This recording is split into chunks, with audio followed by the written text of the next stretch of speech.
Olá pessoal, vestibular chegando, Enem chegando e você angustiado. Tema certíssimo, não fica sem aparecer, globalização e os seus efeitos. O que é importante nessa temática que você se observe, que você esteja atento, que você esteja ligado. Vamos pegar alguns pontos principais que são abordados sobre esse tema no Enem e nos vestibulares. Primeiro ponto, globalização e a questão da soberania nacional. Será que com o processo de globalização os países perdem a sua soberania? Muito cuidado com esse tema.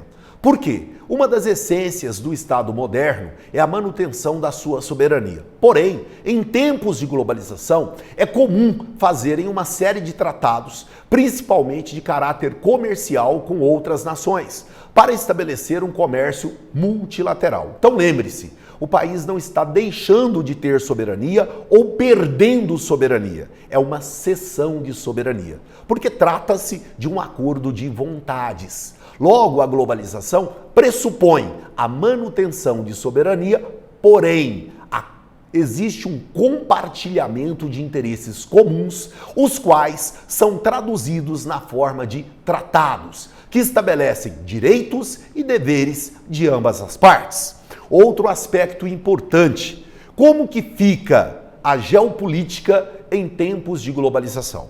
É muito importante que você entenda que nesse momento nós vamos buscar fazer o quê?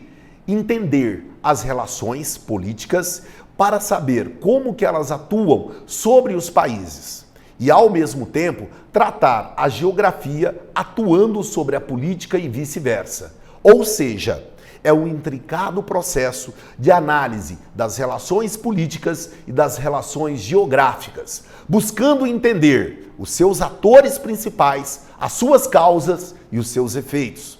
Por isso, entender a geopolítica em tempos de globalização se torna ainda mais complexo e exige de você uma capacidade de abstração profunda desses temas, pois estará sempre presente no nosso vestibular. Mas veja, é também necessário que nós venhamos a ampliar os estudos geopolíticos pensando agora na sua lógica. Então, alguns elementos principais. Sempre que eu vou fazer isso, eu preciso pensar na dinâmica de formação dos territórios.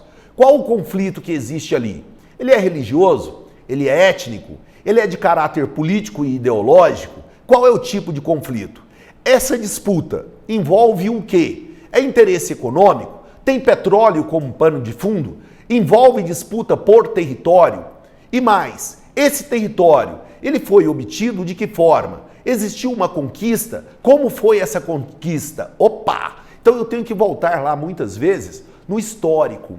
E a história vai ter um papel muito importante para que nós venhamos a entender essa lógica geopolítica, essa lógica de oposição dentro da nova ordem mundial refletida nos nossos mapas, ou seja, por meio da cartografia.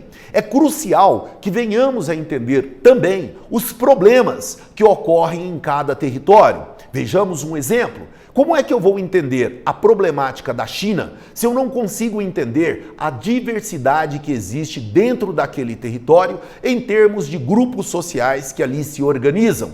É necessário que eu compreenda isso. E mais, será que o conflito ali existente é por quê? É porque um dado grupo étnico ali se opõe a outro grupo étnico? Ou será que a questão envolve aspectos religiosos de formação daquele povo? Nesse caso, o exemplo mais clássico, sem dúvida, é o Oriente Médio, é a África e mesmo alguns países da Europa, onde, por exemplo, nós temos a temática envolvendo a Irlanda do Norte e a Irlanda do Sul, onde eu tenho a oposição entre católicos e protestantes. Ou seja, eu tenho várias nuances para pensar a problemática do território e entender essa lógica.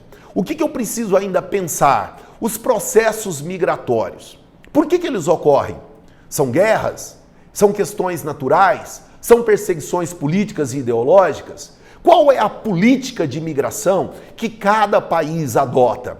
O país é receptivo? Não é receptivo? Ele adota políticas de restrição ou políticas de integração desse imigrante? Qual é a relação que nós temos entre migração e fome, migração e seca, migração e guerras? Ou seriam refugiados, aqueles que têm por obrigação que sair de um território. Migrações literalmente forçadas por um conflito. Ou eu saio ou eu vou morrer. Então eu preciso pensar essas temáticas para que eu possa ter uma leitura geopolítica de cada questão de forma adequada. E por fim, como que eu vou entender a dinâmica de formação dos blocos econômicos e os conflitos oriundos deste processo? Olha só o exemplo que temos atual, a problemática do Reino Unido com a União Europeia, o Brexit, que se arrasta sem uma solução até então. Já estamos completando 3 anos de discussões nesse ano de 2019. Será que vamos chegar em uma solução? Se você não sabe, é porque você ainda não se inscreveu no nosso canal para acompanhar todas as aulas e ver a temática Brexit. Então eu lhe convido, corre lá, se inscreva, seja mais um dos seguidores do nosso canal. Você é sempre muito bem-vindo. Um grande abraço.